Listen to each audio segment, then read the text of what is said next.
ಚಂದ್ರಿಗೆ sir ಈಗ divert ಮಾಡ್ತಾ ಇದ್ದಾರೆ. ಓಕೆ ಮೋಹನ್ ಸರ್ ಬರ್ತೀನಿ, ನಿಮ್ಮ ಹತ್ರ ಬರ್ತೀನಿ. ಅಶೋಕ್ ಚಂದ್ರಿಗೆ ಸರ್ ಈಗ ಓಕೆ ಮಹಾಜನ ವರದಿ ನಮಗೆ ಅಂತಿಮ, ಈಗ ಸುಪ್ರೀಂ ಕೋರ್ಟ್ ನಲ್ಲಿ ಇದೆ. ಹಾಗಾದ್ರೆ ಅಂತಿಮವಾಗಿ ನಾವು ಇನ್ನೂ ಎಷ್ಟು ಸಹಿಸಿಕೊಳ್ಳೋದು? ಹಾಗಾದ್ರೆ 5-6 ದಶಕದಿಂದ ನಾವು ನೋಡ್ಕೊಂಡೇ ಬರ್ತಾ ಇದ್ದೀವಿ. ಇದಕ್ಕೆ ತಾರ್ಕಿಕ ಅಂತ್ಯ ಹೇಗೆ ಕಾಣುತ್ತೆ? ಕಾನೂನಾತ್ಮಕವಾಗಿನೇ ಹೋರಾಡಬೇಕಾ ಇದನ್ನ ಅಂತ?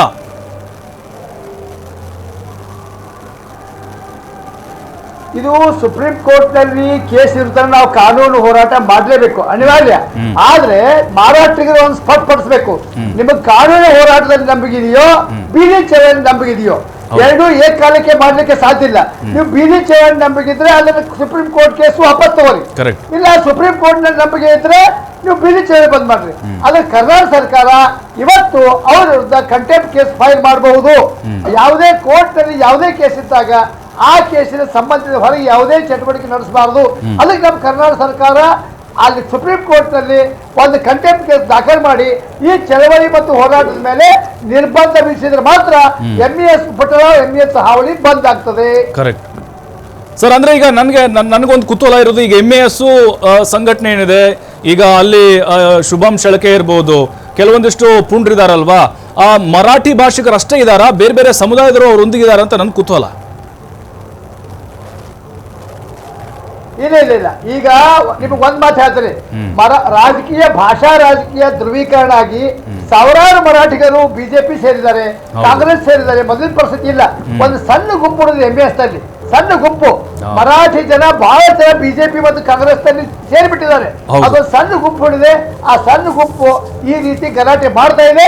ಅದನ್ನ ಮಟ್ಟ ಹಾಕಲಿಕ್ಕೆ ಸರ್ಕಾರದಲ್ಲಿ ಸಾಕಷ್ಟು ಅವಕಾಶ ಇದೆ. ಆ ಮಟ್ಟ ಹಾಕುವ ಅವಕಾಶವನ್ನು ಸರ್ಕಾರ ಕಳ್ಕೋಬಾರದು.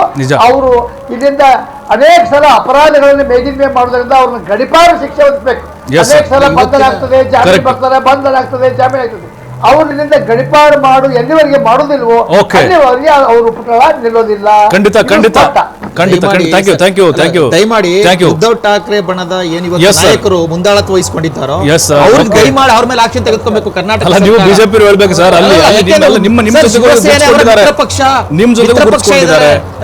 ಶಿವಸೇನೆ ಉದ್ಧವ್ ಠಾಕ್ರೆ ಬಣ ನಮ್ಮ ಜೊತೆ ಶಿಂದೆ ಅವರು ಇದಾರಲ್ವಾ,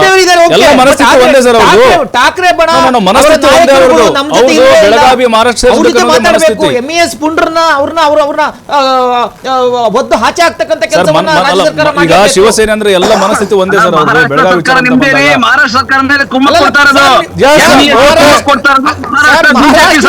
ಯಾರು ಮಾಡ್ತಾರೆ? ಬಿಜೆಪಿ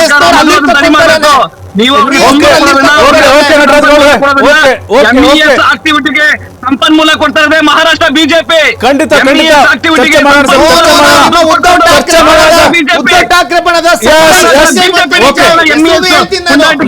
ಮಾತಾಡೋಣ ಸರ್. ಓಕೆ ದಿಲೀಪ್ ಅವರು, ಥ್ಯಾಂಕ್ ಯು ನಟರಾಜ್ ಗೌಡ್ರೆ, thank you Chandragi sir, thank you Mohan sir. ಚರ್ಚೆಯಲ್ಲಿ ಭಾಗಿಯಾಗಿದ್ದಕ್ಕೆ ತಮ್ಗೆಲ್ರಿಗೂ ಕೂಡ.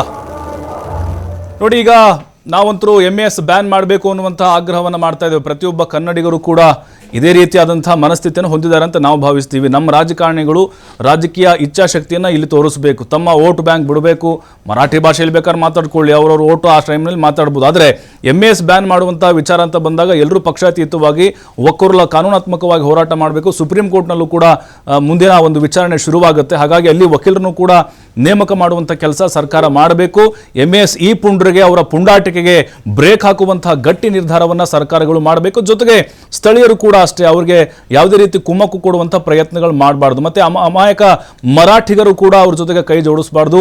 ಬೆಳಗಾವಿ ಯಾವತ್ತಿದ್ರು ನಮ್ದೇನೆ, ಮಹಾಜನ ವರದಿನೇ ನಮಗೆ ಅಂತಿಮ. ಹಾಗಾಗಿನೇ ಕಾನೂನಾತ್ಮಕವಾಗಿ ಕರ್ನಾಟಕಕ್ಕೆ ಇದು ಅಂತಿಮವಾಗಿ ಜಯ ಆಗುವುದರಲ್ಲಿ ಯಾವುದೇ ಅನುಮಾನ ಇಲ್ಲ, ಆತಂಕ ಕೂಡ ಕನ್ನಡಿಗರಿಗೆ ಬೇಡ. ಆದರೆ ಭಾಷಾ ವಿಚಾರ, ಗಡಿ ವಿಚಾರ ಅಂತ ಬಂದಾಗ ಕನ್ನಡಿಗರು ಪ್ರತಿಯೊಬ್ಬರು ಕೂಡ ಒಂದಾಗಿ ಹೋರಾಟವನ್ನು ಮಾಡಬೇಕಾದಂಥ ಅನಿವಾರ್ಯತೆ ಸದ್ಯಕ್ಕಂತೂ ಸೃಷ್ಟಿಯಾಗಿದೆ. ಇದೇ ಹೊತ್ತಿನ ಡಿಬೇಟ್ ಆಗಿತ್ತು. ನೋಡ್ತಾರೆ TV5, ಇದು ವಾಸ್ತವದ ಪ್ರತಿರೂಪ.